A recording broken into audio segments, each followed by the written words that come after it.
Gunpla fans, it's Speedball Haro, and today for you guys, I have for you from the Bandai and YOASOBI collab release exclusive, the high grade Demi Trainer, or as I've somewhat nicknamed it, the Destiny Trainer.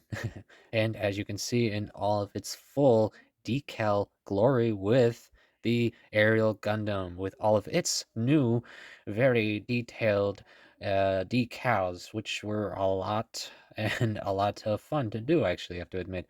And yes, as you guys can see here, I wanted to give you guys a good close-up on both of them, utilizing that little idea I had about the box here.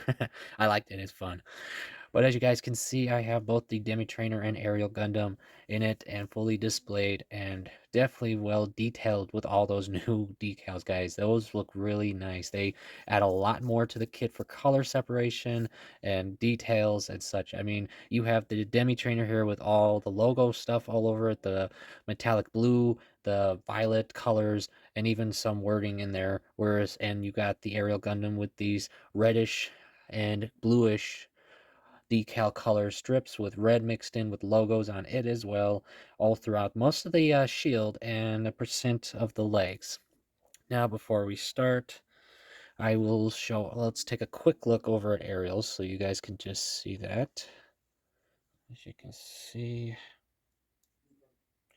full detailed, and if we move around the shield, you can of course see right there on the legs. Separate colors all the way down to the feet, and yes, they go all the way to the back. See? Now, the only thing I have to mention about these decals, mainly these ones on the knees here, I don't know, maybe it's just me or such, but that was the one tricky one I had for this kit because no matter how many times I lined it up and such, it always bubbled up under here. Because understand, guys, these decals, like I said in the previous unboxing, it is not water slides. These are just regular decals. So, yeah. And for some reason, these ones I had trouble with. I don't know why. I had to keep realigning them. But yeah, just a heads up if you happen to have these, just the knee ones are seem to be the more, I guess, pestery kind because, like I said, no matter how many times I lined them up, smoothed it out, it always just kept bubbling up at a corner or something. Just to let you know, guys, in case. All right, Ariel's out of the way. We will now look at the main mech himself, the Demi Trainer. As you guys can see, it is, well, nice blue with some nice violet coloring. It has the standard grunt loadout, pretty much the GM of the series, so to speak, guys, because, the standard gun, shield, and, well, not a beam saber, but a baton. Yes, he's a cop, guys, keep that in mind. So he will beat you if you break the law. Of course, I'm kidding. But yes, this was a really interesting build, guys. It was fun and honestly very easy. I'm not gonna lie. This took me not as much time as I expected. The decaling took honestly the most time because lining them up and of course, cleaning things and such like that. But no, the actual kit itself, no, it was pretty quick. I was like done between 2 days, as in I took like an hour or so for one day and the same for the next, and I was done. So this honestly, in a sense, guys, it feels more like a 30 minutes missions kit, truly, because for one, the kit doesn't use polycaps. Yeah, surprise, right, guys? Uh, it's all plastic, and it's pretty simple. It's easy to build, and you don't have to, for this one especially, you don't have to worry about color decals to replace any details because pretty much everything's color separate. Minus, of course, all the special decals. The only exception is the chest section here, and just and of course the mono eye in the head, which, as you can see, this one is got the pinkish color, but behind it, I actually used a little red to bring it out, so when you actually flash light through it, you can see the red in it. Though I don't know if I can get it on screen. I'm sorry, guys, if it doesn't come out, but it does give it a more red look now. So I do like that. And yeah, that's pretty much it. The only other parts you probably would have to detail would just be, oh wait, my bad. And the camera on the gun here, that's also, you gotta just detail and that's it. Other than that, guys, besides panel lining, like maybe verniers and stuff, that's about it. Everything else that I know of is as you see it. Yeah, it's a pretty simple, pretty easy kit to build, and it's fun, it's posable. In fact, here, let's show you some of those poses right now, starting with the arm, of course. It is, of course, able full 360. You can, this is just the shoulder, because it has a ball joint system in the body. It's simply put, guys, it has an inner frame type system in it. Not, it doesn't go like all the way without regular parts as an armor you got to put on it, but it is similar to the Aerial Gundams in ways, in a sense like the leg has an inner frame and such. Same with the arm to a point, and such like that, guys, all the way around. And because of that, you can go all the way up this way. You can go out that way. Now, of course, be careful. You can pop it out if you pull too much.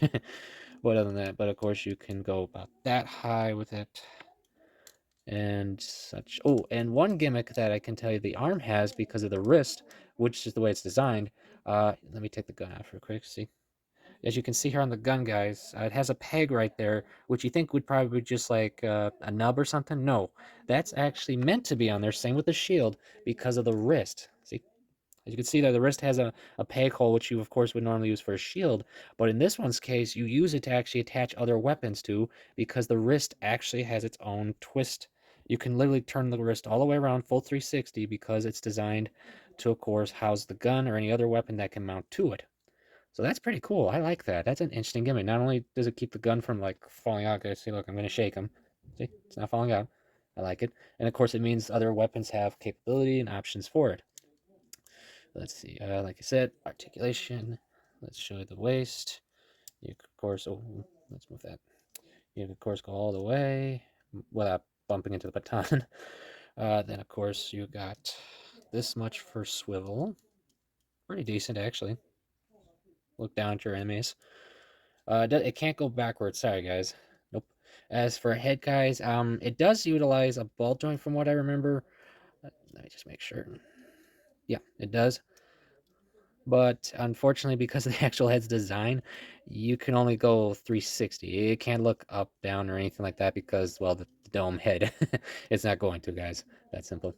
Legs can go about that high without bumping into armor into how it's designed. It can go up this high when of course, with the armor, and of course with the back skirt, you can only go about that far, but you can of course bend the knee all the way back, not that far. Now, the foot's a little different, guys, because they didn't design it like with a ball joint setup. It's actually a peg setup, guys. So the way they did is that the peg is designed to hold two halves of the foot together, of course, and you can, of course, twist it about that far with the armor, of course. But the way it's got a ball joint setup, so you can do that with the foot, allowing for other forms of poses, and of course, you can twist it. I'm just going to twist his feet, guys. Oh, that's got to hurt. And yes, you can do the same with the back of him. That would hurt like heck, I can tell you that right now. If I was a person. Let's see, what else? Oh, yes, it can turn all the way around due to the setup. Now, one thing to note, I'm not 100% if it's just this, my copy or anything, guys, but I noticed every time I would, play around with this section, for some reason, as you're about to see, yeah, the leg just literally just came out all on its own. So yeah, I mean, I don't know if that's my copy, guys, or if that's how it is. I'll have to wait till I get my standard retail version to know for sure. But yeah, that is something to note. Oh, before I forget, you can adjust the knee armor. So, in case you wanted to do that. And let's see. Oh, and just like any backpack, it has the double pegs on the back. So, of course, you can attach other fun stuff. And to show off the baton, I'm going to beat you with it now. But the interesting fact with the baton weapon is, of course, the holster, or just the holding part here. Because of the peg and such and the backpack setup, you can attach it to the back now, and if you guys really wanted to repaint this guy, or any of them, you definitely could have a GM style of this. That would be pretty cool. I like it. It's simple, it's fun, and it's meant to be, of course, customized like crazy. Lastly, guys, other than that, let's see, am I forgetting? Oh, the fun little extra part you get left over, guys. Yes, you actually get something left over. This one's a funny part. It's an antennae part, but I've been having fun with it because it reminds me of a unicorn's horn, guys. I mean, look at that. It just literally reminds me of that. Magic. But yeah, that's about it, really. Yeah, that's about it, honestly, yeah. So, before I forget, though, so I know I will, let's do a few size comparisons with some fellow grunts. Starting with one of my favorites, the Leo. You gotta compare him with a Leo. So about similar heights. Of course, the famous Mono Eye setups. And yeah, standard loadout weapons. Yeah, these guys are very similar in ways. And of course, just fun to build. And of course, since we're talking about 30-minute stuff, let's compare it with an actual 30 minutes mission kit. It is a little shorter, but I could definitely see customizable potential, guys. I mean, I've seen crazier stuff with 30 minutes, so why not? So yeah, that's about it. But here's my thoughts, and all that, guys. Um, for the actual base mold, because understand, guys, this is an actual exclusive kit, and I want to be fair to both setups here. So for the actual mold of the Demi Trainer itself, um, it's a simple build, fun to customize, definitely potential up the butt, especially if you happen to be getting the Demi weapon sets, which I am. So yeah, there's a lot of fun there. So for the mold, yeah, I mean, for one, it doesn't cost a lot for the retail version, guys. It's not like $30 a piece. Oof, heck, that's the sad fact with like P Bandai units nowadays. You want them, but the fact is, almost every kit's $30. Luckily enough, the Witch line is still in the more reasonable range, unless you're scalping it, then you're a jerk. But yeah, I would recommend the Demi Trainer, and of course, once I get my regular version, you will of course see that one, and of course the weapons, so you guys can check them all out together. Now, as for the actual collab exclusive version for this one, um, I could recommend it, guys. I don't see why not. It's not a bad kit, and you get so much fun stuff with it. You get the cool CD, you get the novel, and the line art, which was really nice. I like it. It's really fun. And like I told you, this box here, I like it because it's got so much display potential just alone. I mean, literally, it's designed, I think, that way. But yeah, I could recommend it. But remember, guys, as I've stated, this is a real exclusive, okay? Because what I mean, guys, it's never gonna probably pop up on P Bandai. It's probably not gonna be up on G Base, not that I know of at least.